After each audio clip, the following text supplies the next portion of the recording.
Robin Loxley is ready to practice his archery with today's game, AD&D Cloudy Mountain for your Intellivision, and judging by the box art, we're going to face a lot of reptiles, and some of them will attack through portals. Oh my, let's go ahead and take Cloudy Mountain. Let's pop it in my Intellivision and see how it holds up today. Let's go to the game. AD&D was published by Mattel and came out in 1982. When the D&D license expired, the game was also called Crown of Kings and what I like to call it, Cloudy Mountain. It was made by Tom Lowry, who also made Worm Whompers for the Intellivision, which are reviewed in episode 460. The manual opens with the following. Your object is to acquire the two halves of the ancient Crown of Kings, hidden deep within the caverns of the legendary Cloudy Mountain. To reach the treasure, you must cross a hostile land. The obstacles are numerous. Your resources are courage, cunning, and 3 arrows. The rest you must find and fight to obtain. If you survive the wasteland and the creatures of the caves, you will have traveled out of danger and into even greater peril, for each half of the Crown of Kings is guarded by terror. The winged dragons keep their endless watch. Cloudy Mountain is an adventure game for one player only. The overlay is very helpful, letting you know to use the D-pad to move, the side buttons to run, the bottom row to pick up objects in the cave, count your arrows with clicks, and use ladders in the caves to exit, and to use the arrows to move in that direction on the overworld map, or to shoot arrows when in caves. The top arrows on the overlay have numbers to select your game difficulty, with 1 being the easiest and 3 being the hardest. You can also press the disc itself for the hardest difficulty of them all. You start on the left side of the map on the overworld with 3 men, moving with the arrow keys on the overlays as mentioned earlier. You can enter caves of black mountains but not brown mountains. When you approach a mountain, it will change colors, letting you know its difficulty and contents. Once you complete a cave and exit the mountain, you can pass through it freely in the future. Every cave has quivers of arrows to pick up. You start the game with only 3 arrows. The amount of arrows in each quiver depends on the difficulty, starting with 11 on the easiest difficulty, then going down 2 arrows each difficulty increase, with quivers on the hardest difficulty only containing 5 arrows each. Gray caves are the easiest and only have quivers to pick up. Blue caves are next, and they have a boat you can pick up to cross rivers on the overhead map. Red caves come next, and they have an axe that lets you move through trees. And purple caves are the hardest of the basic caves and contain a key that lets you pass through the opening of the black gate. Once you pick up a key, axe, or boat, you can use it as much as you want for the rest of the game.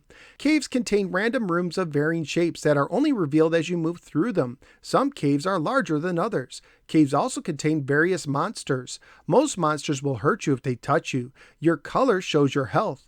Black is the healthiest, followed by blue, and red shows that you're in danger of losing a life. When you go in a new cave, you start back at black, even if you were at a different color before you left the previous cave. Lose all 3 men and your game is over.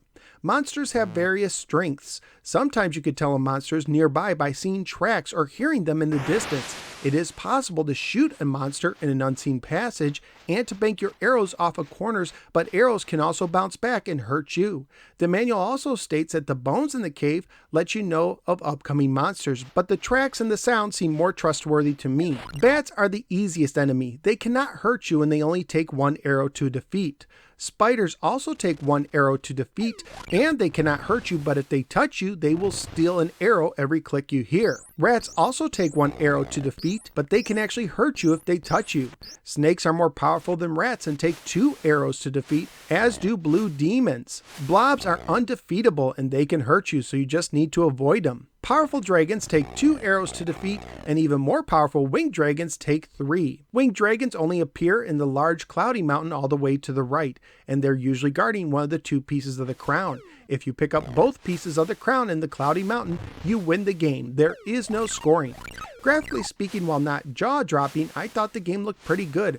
I also enjoyed the limited sounds in the game, especially the gong at the end. The minimal use of sounds were also effective in creating a nice cave atmosphere. Family-friendly wise, some people might be turned off by the D&D name as well as the use of demons in the game, but the D&D application seems to be mostly in name only, and the demons seem to be just a term to describe a physical monster. The game most likely would get an E for everyone rating if it was released today. At the time I researched on eBay including shipping, loose copies were selling for $5 to $7, Complete were going for $10 to $20, and new copies were going anywhere from $14 to $50. So what did I think of Cloudy Mountain on the Intellivision? Personally, I'm not a D&D fan, but I really like the game. It reminds me a bit of one of my favorite games of all time, Adventure on the 2600. The random mazes and 4 difficulties really help keep things fresh, and it controls pretty well too, although I do wish you could shoot while moving, which you cannot do with a standard Intellivision controller. I also found it hard to use the run feature effectively, but nonetheless I really enjoyed the game and could easily see myself playing this more in the future. So where am I going to rank Cloudy Mountain? This one is going in my top 10 for the Intellivision. I do like Burger Time more at 2, but I will put this over Shark Shark at 3. So out of the 32 games I've now ranked for the Intellivision, Cloudy Mountain is using a key to enter into the 3 position. Whether you're a D&D fan or not, Cloudy Mountain is worth a look on the Intellivision. But that's just my opinion. What do you think? Let me know in the comments below. Also, please like, share, and subscribe. Follow me both on the Facebook and the Twitter. Check out some of my many other videos and sign up at patreon.com/nosweargamer, just like Doug did, to support the show and gain access to exclusive perks. Thank you for giving me a little part of your day, and I look forward to seeing you next time on the next episode of the No Swear Gamer. Take care and watch out for snakes!